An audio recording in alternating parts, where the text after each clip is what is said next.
belajar sebagai pimpinan.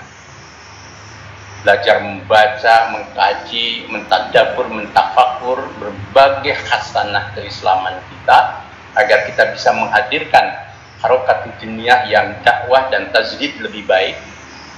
Yang kedua, kita terus memperbaharui amal usaha kita sebagai center of excellence, dalam bahasa agama sebagai uswah hasanah. Dan ini pilar peradaban yang mungkin tidak banyak dimiliki oleh organisasi lain. Jangan pernah menyepelekan amal usaha kita. Muhammadiyah cuma kerjanya rutin, Muhammadiyah cuma sibuk dengan urusannya sendiri. Kesibukan kita itu kesibukan untuk bangsa dan negara. Ya, lain halnya kalau kesibukannya diukur dari Muhammadiyah jarang pergi untuk mengerahkan massa, memang jarang itu. Tapi kalau sekali-kali mengerahkan, saya pikir kenapa tidak, kita bisa, tapi untuk apa gitu kan. Jadi ukurannya eksis itu jangan di situ. Keliru kalau ada pandangan yang melihat itu gitu kan. Coba orang bayangkan kalau Muhammadiyah berhenti saja 1 bulan gitu ya, menyelenggarakan seluruh aktivitasnya, saya pikir Indonesia juga ikut terpengaruh. Kalau Muhammadiyah kemarin tidak bergerak dengan MCCC, negara juga berat. Sampai Pak Jokowi kan secara terbuka mengatakan bahwa Muhammadiyah adalah anugerah Tuhan di Indonesia. Kita harus fair gitu ya atas pengakuan-pengakuan itu. Nah, ini menjadi tugas kita para pimpinan. Karena itu kelola amal usaha dengan amanah. Mereka yang dapat amanah ya harus betul-betul amanah. Jangan menyalahgunakan. Kita juga pimpinan persyarikatan ya jangan merasa paling kuasa. Kita harus terus sebagai pemimpin yang mengayomi. Kalau ada kesalahan-kesalahan kita perbaiki bersama. Kemudian yang ketiga, tetap pegang kepribadian dan kita jangan masuk pada pergerakan politik praktis. Itu sudah pengalaman panjang Muhammadiyah. Bapak Ibu saudara sekalian boleh 5 tahunan punya pilihan politik, itu hak masing-masing.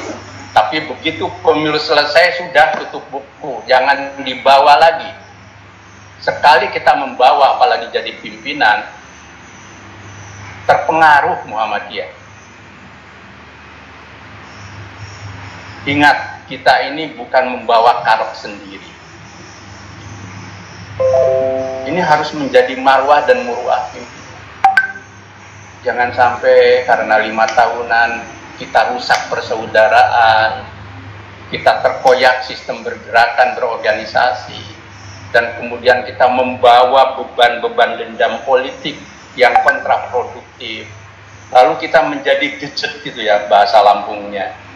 Dejet itu ya susah, mau komunikasi dengan berbagai pihak itu serba susah. Dengan pemerintah daerah, dengan DPR, dengan semua, kok jadi banyak kendala. Karena apa? Di sininya apa? Ada barrier gitu ya. Kalau kita pimpinan Muhammadiyah harus terus berkomunikasi dengan siapa. Saya percaya pimpinan Muhammadiyah itu punya muruah, punya marwah. Juga para kader, silahkan berkiprah, bergerak. Ada yang jadi politisi di partai politik, ada birokrat di pemerintahan, ada jadi sastrawan gitu ya, ada akademisi. Jangan pernah punya stereotip lah. Kalau ada di tempat ini lalu mengorbankan prinsip, menjadi pengkhianat misal. Ada yang mau jadi komisaris, menjadi orang yang di perusahaan-perusahaan negara maupun swasta, silakan, itu profesi dan pengembangan aktualisasi dakwah. Kalau yang buruk, yang tidak amanah, yang jadi pengkhianat itu di mana-mana ada. Di pemerintahan ada, di para tokoh ada, di masjid juga ada gitu kan. Yang namanya keburukan itu kan menyebar. Jadi kita harus seperti itu. Tapi kita harus tawasau bil haq wa tawasau bil sabr. Tapi tambah lagi wa tawasau bil marhamah. Kadang orang Muhammadiyah ini saking rasionalnya ini, itu tawasau bil haq, itu keras sekali gitu, sabarnya kurang gitu kan. Terus marhamanya kadang kurang gitu ya. Sehingga kadang ada yang tampil garang-garang begitu Pak. Nah ini penting juga karena dakwah itu juga memerlukan ala ukulihim. Ya oke lah kalau untuk kalangan kita terbatas itu bisa, tapi untuk beragam kalangan itu berbeda. Kalau para mubalik dakwah di masjid yang itu umum misalkan, kan caranya juga harus berbeda. Di masjid Muhammadiyah yang khusus misalkan, kadang saya sering amati gitu, nggak bisa membedakan itu kalau khutbah di tempat umum atau ceramah di tempat umum dengan di tempat sendiri, kok sama saja gitu polanya gitu kan. Nah ini perlu juga lah, dan majelis tabligh dan para mubalik harus berada di garda depan di dalam memberikan pemahaman dan mengamalkan keislaman yang tadi, orientasi dakwah yang meluas, mendalam, orientasi tajdid yang meneguhkan tapi juga mencerahkan dan memajukan.